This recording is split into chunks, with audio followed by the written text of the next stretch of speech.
welcome to Cartoonist Kayfabe. My name's Ed Piskor. I'm Jim Rugg.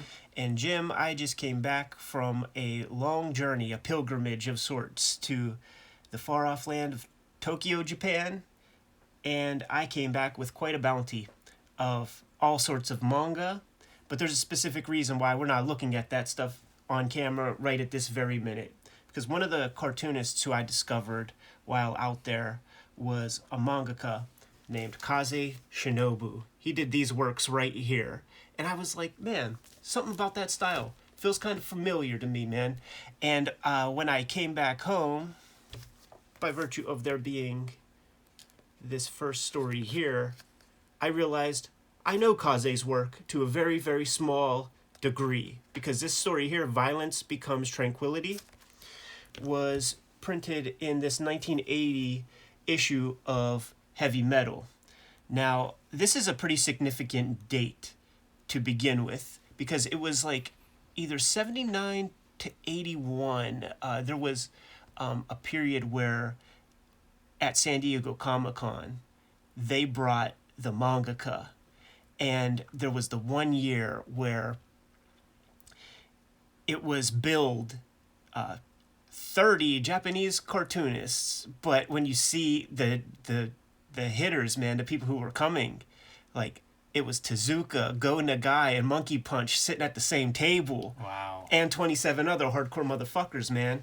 So I imagine that Kaze Shinobu did some business when he came to town and made this deal happen. It's really interesting to think about the backstory of how these things do cross over, how you get discovered. Yes. So this issue, like I said, 1980. This is before I saw Japanese comics in any way, like when I got this piece. But it reminded me of Speed Racer. You know, I was like, ignorant. Oh, that looks just like Speed Racer or Robotech or something. When we're going to see some regular tropes of the Shinobu art style. And one of the things that jumps out at me off the top of the bat is this sort of like Philippe Droulet, super complicated designy things that are like halved. Yeah. However you do that, like, you draw half of it, flip it, and then re-ink the other side. The way I understand Kaze's workflow goes is pretty much stream of consciousness. He comes from the Go Nagai Studios, man. So he was an assistant on some of Go's work in the late 70s there. But this image here is iconic. It was talked about in Frederick Schott's Manga, the World of Japanese Comics, which came out like 82, 83. And this, just highlighting this, is like one of the first Japanese works that appeared kind of like unfettered, in its original state. Stream of consciousness stuff. He has some idea where these stories are going to go, but the journey on the way there, anybody's guess, man. But this image to me is probably the most striking thing that Kaze, or let's say iconic, because it was printed in the World of Japanese Comics. Basically, this is the first book that really talks about manga here in the United States. And Jimmy, I think we're going to have to go through this one sometime. Yeah, absolutely. This is a hell of a spread. It's the color work is so strong and interesting color work, especially when you think of how much manga is black and white. Right. Like, pretty amazing that this is his color effort. Very curious what he would have used. There were alcohol-based markers back then, and different techniques were used to get the damn images onto the page when it came to Japanese comics versus American. So I wonder if these are far more saturated here than what he expected them to be printed as. I suppose we could even take a look here. Yeah, you can. I mean, the saturation's pretty high here, too. I was thinking different paper stock would make a difference, but it's still pretty saturated. So, this is feels like a coated paper compared to, say, a newsprint that would absorb that color and kind of wash it out. Yeah. Very psychedelic, very poppy, very like pop art style. Looks like some airbrush. But I was happy to know that I at least had some acquaintance with his work. Because my beautiful hosts out there in Japan, they asked me, what are what's my steez, man? Like, what kind of comics do I like? And I was showing them some of the stuff that I was just working on, which is hyper violent, gross, gore, all kinds of shit.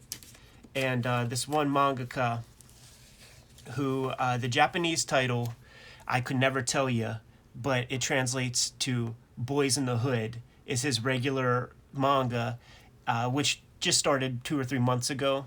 He's done 10 weeks worth of strips. When he gets another 10 weeks done, he gets his first tankobon. But his mangaka name is Ghetto Hollywood. When I showed him some of my pages that I was working on, he like ran into the other room, actually spilt a beer on his MacBook and killed his computer in front of us while on deadline. So I felt real bad about that. But he came back with the gold. And I hung out with him on a Friday. I met him on a Friday. Starts raining real bad. Typhoon happens Saturday. And I picked this baby up on Sunday. So we're gonna tease, man, because this is Kaze's masterpiece. This translates to something like Ryu, the strongest man on earth, or something like that. Now this here is a collection of smaller works. Violence and Peace. Great title. And obviously there's that first story that was in heavy metal, and I think some other stories were in heavy metal as well. But this guy is a bona fide frickin' Outlaw Comics dude from Japan, man. The things that strike me... It's amazing. Totally. And there's no way this is drawn on B4 standard manga paper. We're going to see... I like to think of like Jack Cole with the needle going in the eye, and this is like the next version, the next generation. the it's like Eastern the version. AI is going into the brain. We're going to see lines that are so... And see, like, this is... Look at this wildness. It almost looks like a face until you look a little closer, and it's like, what is this eyeball? Yeah. And that's all we're going to see, man. It's just a series of wild imagery. Yes. I'm sold, man. If this was a commercial, you could stop now. Yeah. Just every page it's is full of imagination. Drawing. Like, I wonder how big he's drawing stuff, because the detail, whenever you look closely at this stuff... Thin lines. Oof. Super thin lines. And I think that the Philippe Droulet influence yielded the necessity for him to draw very, very big to try to, like, capture some of that art that Droulet did. Because I don't know if you saw any Droulet originals when you were at Angoulême, but I did, and them shits are big as hell. This is just amazing, all of this. Oh, I can't wait for you to see Ryu, dude. I can't wait for you to see inside of this thing right here. Look at that, dude. These are drawn too, man. That's not statted. And it just gets thinner and thinner. Do you know how prolific he was, Ed? Were there a lot of other books or other titles that he did? Not much stuff, man. Very small body of work when you think about the amount of output that the standard mangaka puts out there. There might be about like 4 different like tankobon that you could really get your hands on, and everybody kind of commonly agrees that Ryu, that's the one. That's the money, man. That's interesting. I wonder why that is. You know, if it was something, you know, if it was demanding to do this, if it wasn't conducive to working in the speed of your typical manga, or if it wasn't well received overall. You know, like maybe these are cult hits. He is very popular in France, across Europe, and to some extent here. You know, like there's going to be a ton of people in comments pushing up their Richard Carradine Revenge of the Nerds glasses, man, saying, well, actually, guys, it's going to happen. Well, I'm all for it because this is new to me. Oh, man, that's great. Some of the fist fighting. Yeah. It's incredible to see whenever he goes into this like robotic, mechanical stuff, but it's doing action stuff, whether it's shooting a gun, fist fighting. It's just such another layer. Yeah, that's the Go Nagai part of his mixture, I feel like, man. More of that Droulet kind of... I don't know how... Yeah, symmetry. That's the word I was thinking of. Guys, I'm still jet lagged. That's Outlaw Comics, man. Totally. A lot of examples of Outlaw comics on display as you flip through this. Yeah. Man, it's some really great designs of stuff. Jeez. Yeah, this is one of my this is one of my favorite discoveries out there in Japan. One of the things that I could not wait to bring back. It's incredible. The compositions from page to page are stunning. I want to stop every page and point something out. It's just great. Like, the compositions are great. I'm glad you said the C word, because when it comes to the average manga, when these people have to draw 17 pages in a week, that is where they cut the corners. It's a lot of headshots. Right. It's a lot of profile shots. And there are times when a mouth is open while talking and you don't even see the bottom of the lip because they just didn't compose it well enough. The composition of Japanese comics is the thing that is sacrificed more in general than their Western counterparts. We put a lot more stock in the composing of the panels. Some of us do. Yeah, that's true. Yeah. I always forget that it's a bigger world than just the Kayfabe like, studios. this kind of stuff is just so fun. You know, we're seeing her and we're seeing her thoughts, right? It's great. The silhouette body falling through the side profile of negative space. Playing with some panel border stuff. That's great. That looks like a video game. Yeah. So good. The falling bodies is amazing. It calls to mind Fletcher Hanks, yeah, but in a totally different drawing style and really maximizing the horrific nature of it. Like, that's all of this stuff. Like I said, you could be pointing out every single page. Yeah. Yeah, you can't do this willy-nilly. You can't do 17 pages of this. It's really inventive. I think we're going to have some takeaways with this. I wonder, I would love to know more about this guy and how he works and how he thinks.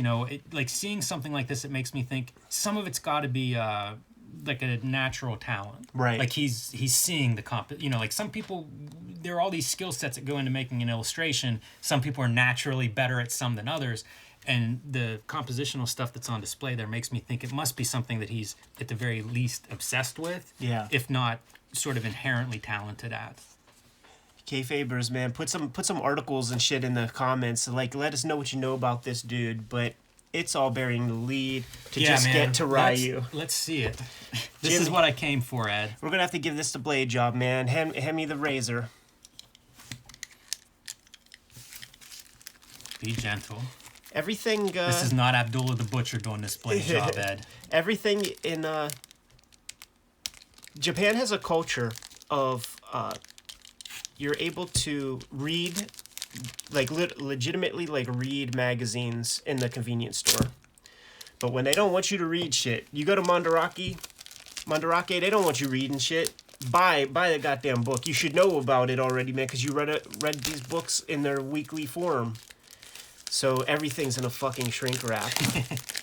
Though, if you want to look in something in Mandarake or in a Japanese bookstore, you take it to the front, they'll cut the bag open, and you could look in it. But I didn't need to look at it when I was about to purchase it. And by the way, it cost $10. So it's been a little bit, man, since I hung out with Ghetto Hollywood, dude. And I don't quite remember everything that's in here. Now, we're not going to go through every page, but we'll go through many. And from what I remember, Ryu looks a little bit like Bruce Lee. So that's, like, super fun. Good start. When that mask is off, look at that shit, That mask dude. is really good. Look at these guns. How could you not love this? Yeah, this is hardcore. Oh, you just wait.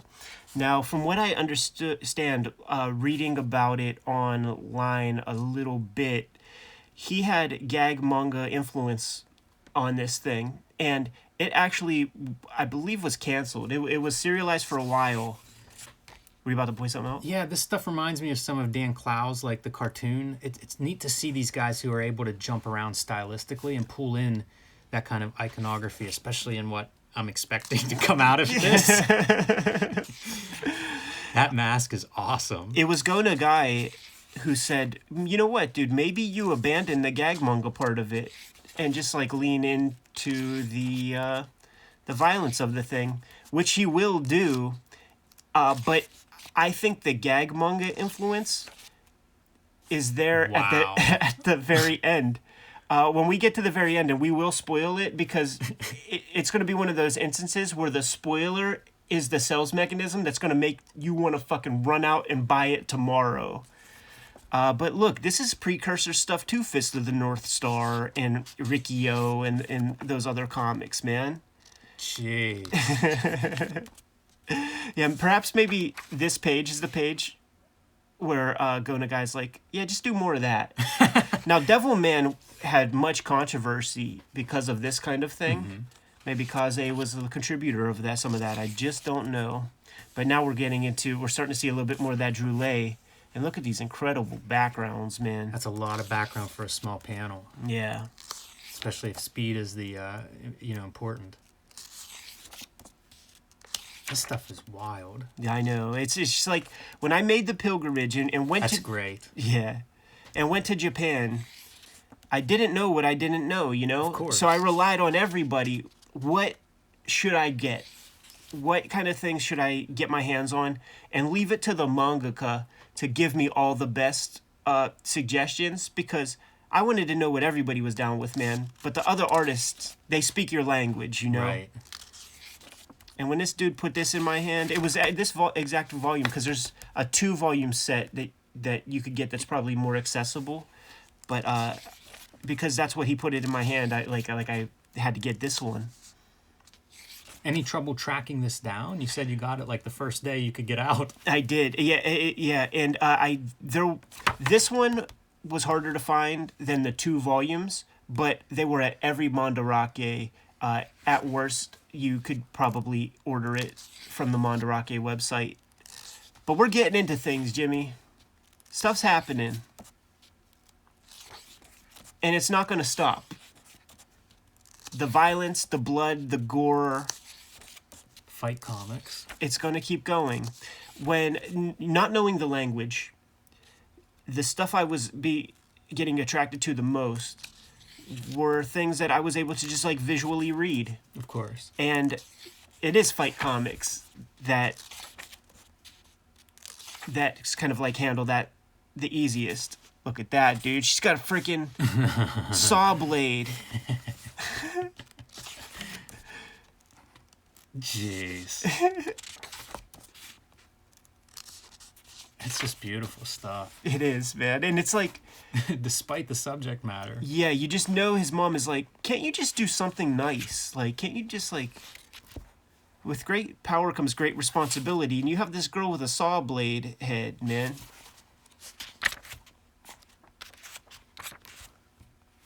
Early spatter.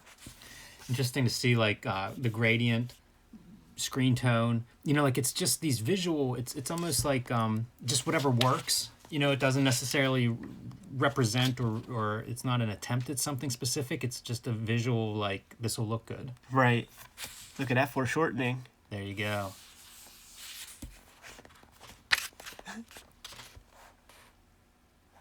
Wow.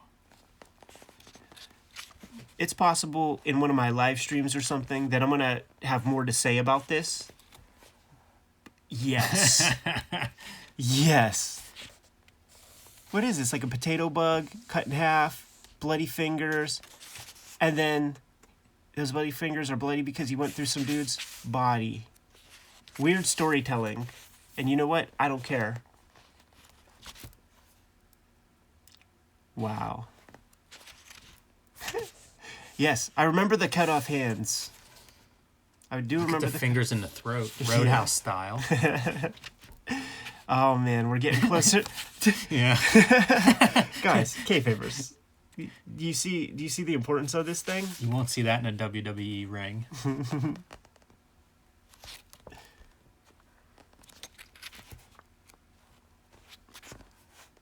These flourishes are what are amazing. Now we've got disembodied hands throwing punches. And choking him.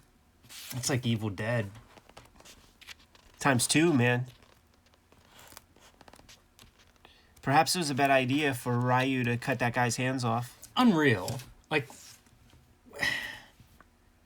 these kind of spreads just I marvel at from an art standpoint. Like, imagine drawing that. Yeah. It's impossible. Yeah. All of this. More of the inventive layouts. And notice very few word balloons, man. It really is just put this guy in motion. Universal language. Yeah. Oh, look at that. A 2-page spread. And Earth is bifurcated in the middle. The beautiful blue marble. Foreshadowing.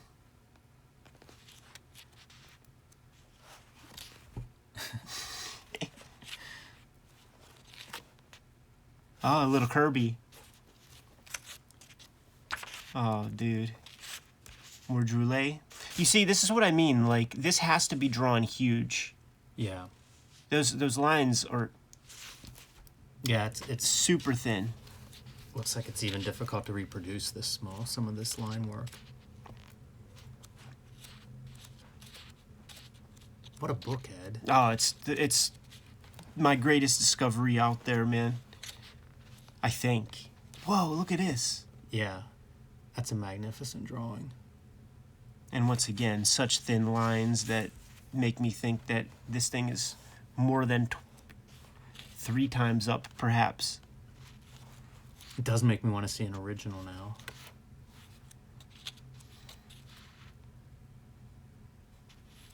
And once again, from what I understand, Kaze would do this work stream of conscious. So no major plan except for the ending he had in mind the whole time.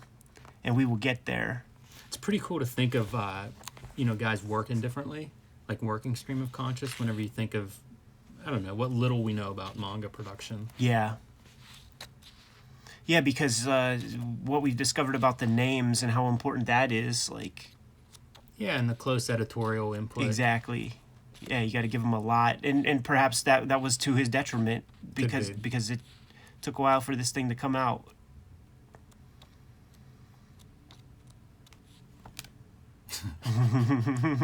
Bustling up.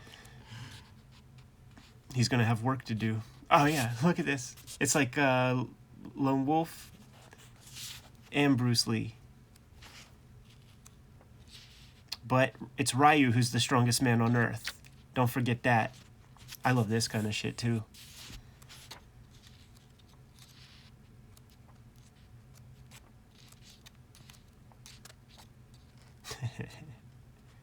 And it's like Kato form or something.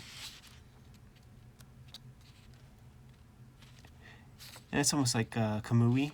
Imagine if this thing had gone on for, 20 volumes.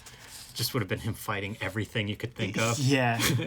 How cool is that? That's really nice. That's a great effect, the spin kick. Yeah.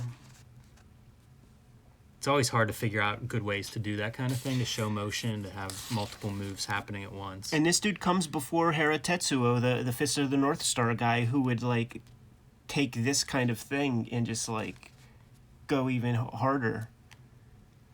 But we're getting closer to that final battle, man, and it's cataclysmic. This could be one step more hardcore than Kid Miracle Man. Miracle Man number 15. That's aiming high. I'm gonna present Exhibit A very shortly. It's so ridiculous. That's very Go Nagai. Yeah. I like that character design a lot. I like the panel borders on this, It's really effective. Gets most of his work done with the pen, but little bits of zips here and there, far less than the average mangaka. That's wild. Like a pinball back glass or something. It is. Crossed with Dr. Strangelove. Yeah, Slim Pickens on by Charles Dickens.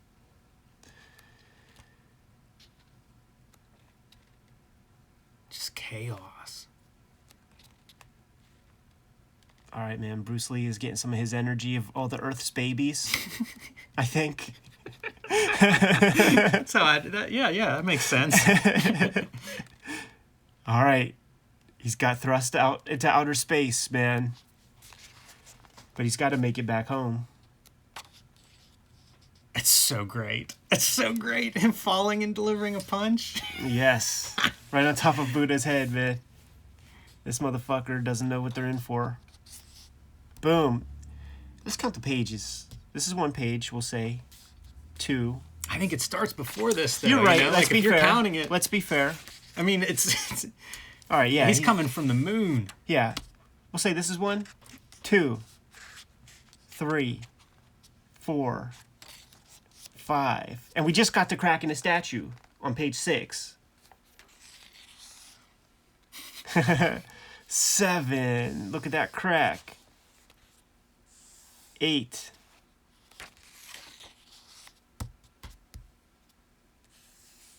9. But we're not done. We are not done. This is we're approaching Akira. We're approaching Akira status, Jim. Look at that fault. Look at that fault, man.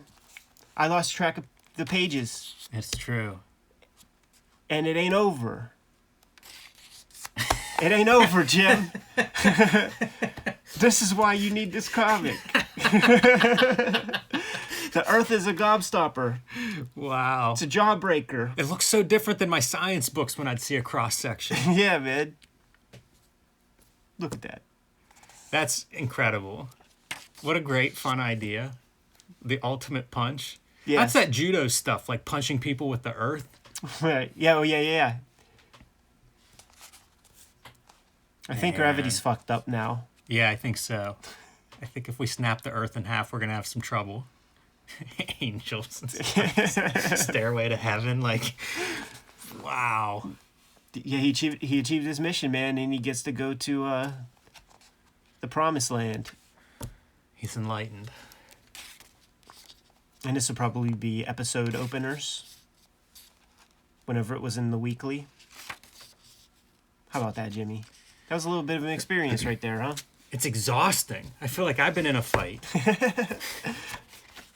That's incredible, man. What a book. Heck of a book. And what a find. Kaze Shinobu, Japanese outlaw cartoonist, man. Through and through. You would call this outlaw? I would call it outlaw. Definitely. Welcome to the club.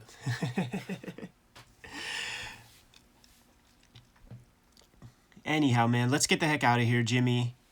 Go try to read this thing and figure out I like exactly to what's imagine going on. Mandaraki getting a bunch of orders for this Right. after the episode airs and just being like, what's going on? A bunch of crazy Americans got something in their craw. They'll know it's Edo-san.